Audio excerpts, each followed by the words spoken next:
Hello YouTube. Uh, I've been collecting knives for several years, and over the past 18 months or so I've gotten a little more serious about it, and in that time I've been watching a lot of YouTube video reviews and reading a lot of reviews on like blade forums and such.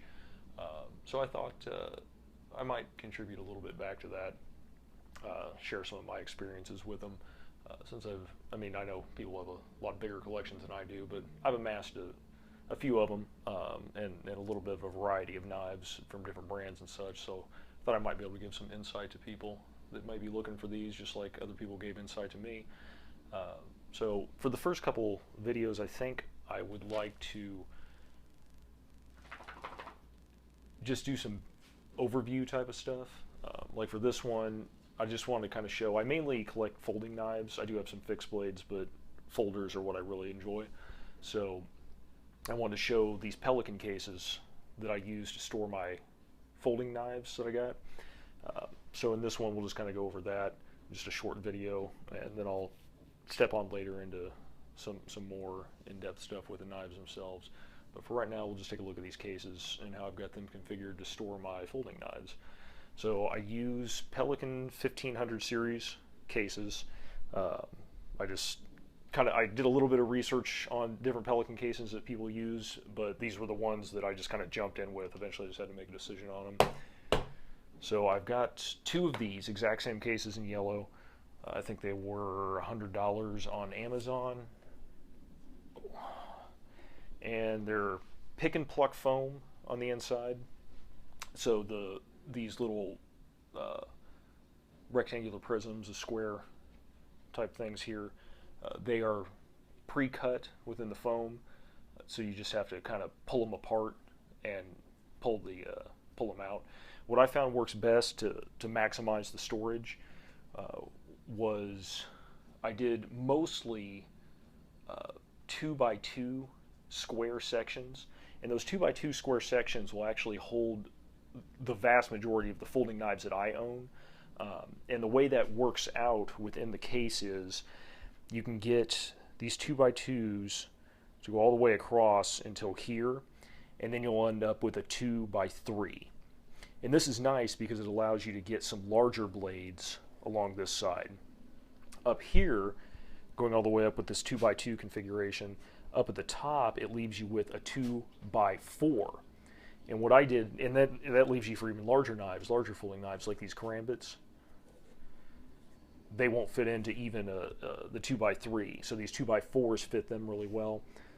We've got a cold steel AK-47 knife there that fits nicely into that 2x4.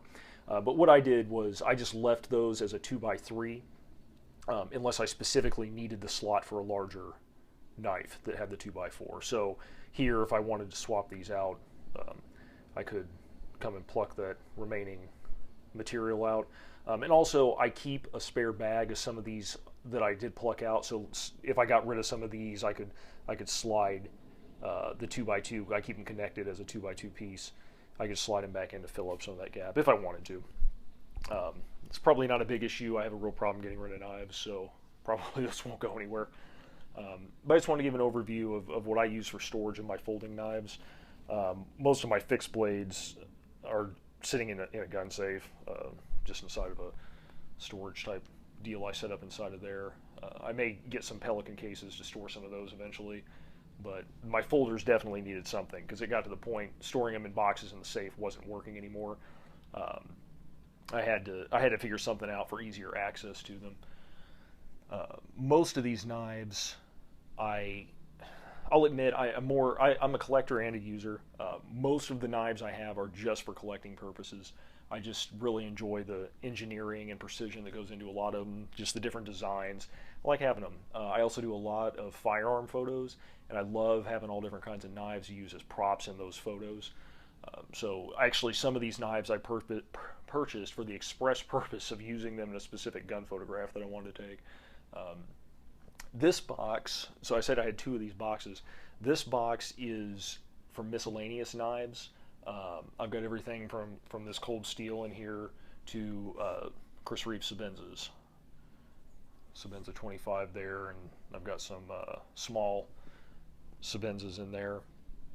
Actually, I've got a couple more of these on the way. I have an Unumzum, however you say that, and a large 21. This is a 25 Savenza. I've got a large 21 coming as well. The other box that I have is dedicated to the 3 brands that I have the most of, which is Benchmade, Spyderco, and Zero Tolerance. That box is just for those 3 brands, and I think there's maybe 7 or 8 slots left in that box. Oh, by the way, each of these boxes will hold up to 60 knives, the way that I have them configured, if you have only 1 knife per slot. As you can see down here with some of these, if you have some smaller traditionals, you can actually get a couple of knives into those slots. Here's a couple of old Bear cutlery pocket knives that I've had since I was about 15 years old. Here's a couple of Saks Swiss Army knives I've got in there. A couple more that hold double in the slot. So if you collect a lot of traditionals, you may be able to reconfigure this to do something a little bit better. But for me, I found that this worked the best. So hopefully that was something informative. If you got something out of it, it wasn't a waste of your time. Like I said, I'll be doing other videos. The next one I do will probably just be a general Benchmade video to kind of show some of the Benchmades that I've collected, since Benchmades are what got me started into knives. That a Benchmade 710 was the first higher end knife that I bought. That wasn't a buck from Walmart or something like that. So I will make those and post them when I can, and hopefully you'll tune in and take a look at them. Thanks.